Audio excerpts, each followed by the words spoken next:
Pour finir nos 4 jours, je vais vous présenter quelques recettes des spécialistes de la négo.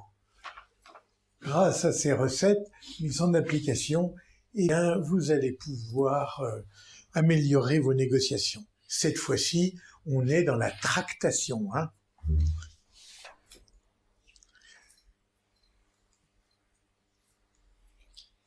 En fait, d'abord, il faut savoir limiter les revendications.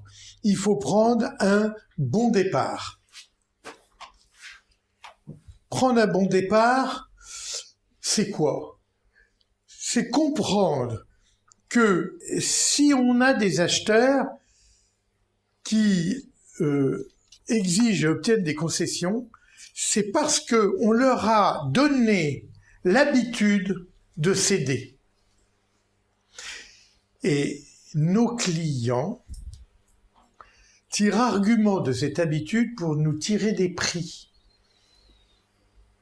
Mais ça, c'est absolument inouï. Il n'y a rien à lâcher. D'accord? Sinon, vous nourrissez cette attitude client. Donc, il y a une règle. D'abord, on ne parle pas argent avec un client avant d'avoir analysé son besoin. Ça, c'est pas possible.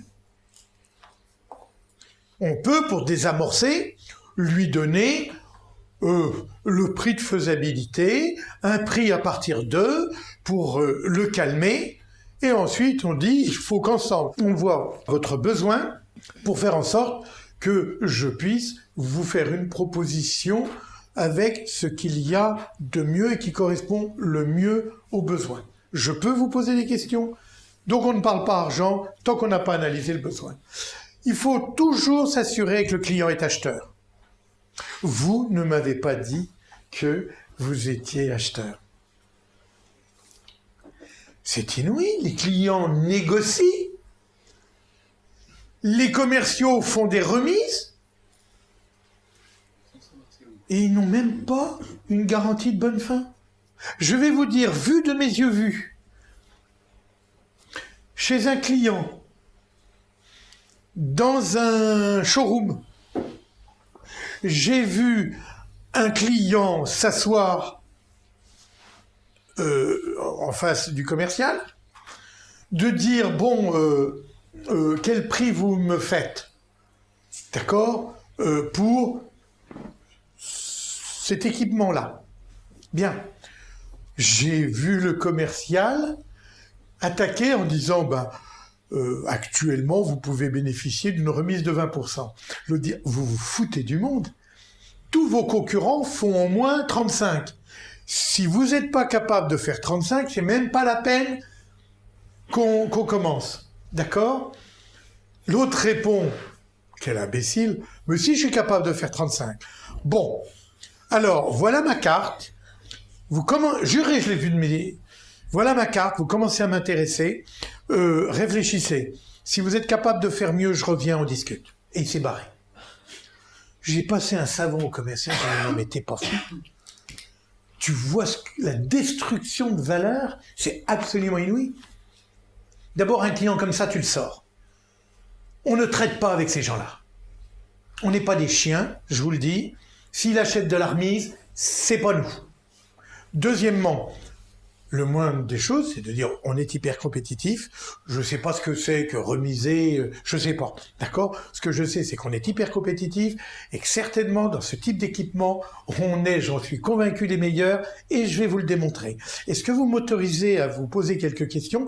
Je voudrais comprendre ce que vous en attendez afin que je puisse vous présenter l'équipement qui vous convient. On parlera argent ensuite. Vous êtes d'accord? Et il aurait dit oui. Oui. C'est une relation adulte-adulte. OK? Ensuite, ouvrez le premier en ayant donc des exigences initiales élevées.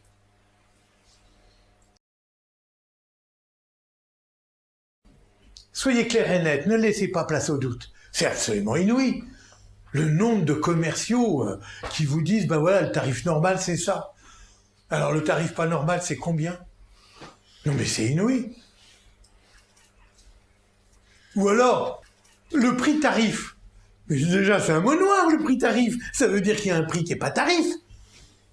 Non, mais il ne faut pas prendre les clients pour des imbéciles. Oui, ah ben ça, des mots noirs, mais les commerciaux, mais c'est absolument inouï. Ça va? Bien. Attendez que les demandes viennent. C'est absolument incroyable. Vous avez vu ces annonces? Alors, vend Clio 8 000 € à débattre. Pourquoi ils n'ajoutent pas connard? À débattre, connard. Non, mais pardon, je ne veux pas vous faire du bigard, mais c'est ça. Comme s'il n'était pas assez grand et fort pour discuter mon prix. Donc, d'entrée de jeu, je lui dis, c'est un prix, mais c'est juste pour rigoler. Hein. On commence à discuter à partir de là. C'est inouï. Vous êtes d'accord ou pas? Notre prix n'est pas à débattre. Notre prix, c'est le prix. D'accord? N'hésitez pas à reprendre un client qui vous dit, mais votre prix tarif, c'est combien? Ben, en fait, c'est le prix que vous allez payer. C'est ça que vous voulez savoir. Je vais vous le donner. Parce que le prix tarif, c'est déjà un prix qu'on va remiser. Et ils sont forts, hein, mais ils sont forts grâce à qui? Grâce à nous. C'est à cause de nous. Et méfiez-vous des petits pas. Ces petits pas où le client avance tout doucement. D'accord? Il commence à tirer un premier avantage. Et ils vous disent, bon, mais pour l'installation, vous me la faites gratuite. D'accord? Ben, c'est un grutage. Allez sur le prix. Ben oui. Mais il n'a pas encore discuté le prix. D'accord? Mais il a déjà le grutage. Il a déjà la livraison. Et puis voilà. Et puis on en rajoute. C'est comme ça que les négociateurs professionnels font. D'accord? Donc, à chaque fois, différez votre réponse et demandez... Mais vous avez d'autres choses à me demander comme ça? Bien sûr, il faut trier. Il faut tout voir avant d'avancer le bout du nez. Donc, faites le tour de toutes les demandes. Regardez, il faut définir ce qu'on appelle la marge de manœuvre.